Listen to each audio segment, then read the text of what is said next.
सुनेत्रा पवारांनी उपमुख्यमंत्री पदाचा पदभार स्वीकारलेला आहे आणि उपमुख्यमंत्री पदाची जबाबदारी स्वीकारताना विश्वासाची, कर्तव्याची, त्यागाची जाणीव असल्याचं सुनेत्रा पवारांनी म्हटलंय।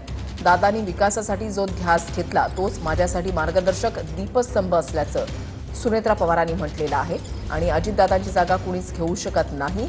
त्यांच्या विचाराचा वारसा जपण्याचा नक्की प्रयत्न करेल असं सुनेत्रा पवारांनी म्हटलेलं आहे। राज्याच्या हितासाठी निष्ठेनं आणि समर्पणानं कार्य करत राहील असं सुनेत्रा पवार यांनी म्हटलंय।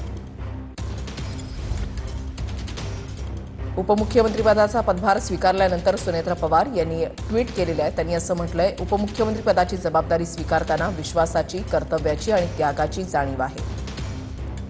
अजितदादांनी आयुष्यभर महाराष्ट्राच्या जनतेसाठी झटत विकासाचा जो ध्यास घेतला तोच माझ्यासाठी मार्गदर्शक दीपस्तंभ आहे।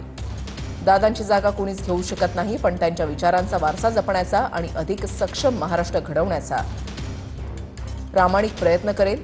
या कठीण प्रसंगी जनतेने दिलेलं प्रेम, आधार आणि विश्वास हेच माझं सामर्थ्य आहे। उपमुख्यमंत्री पदाची जबाबदारी स्वीकारताना विश्वासाची, कर्तव्याची आणि त्यागाची जाणीव आहे।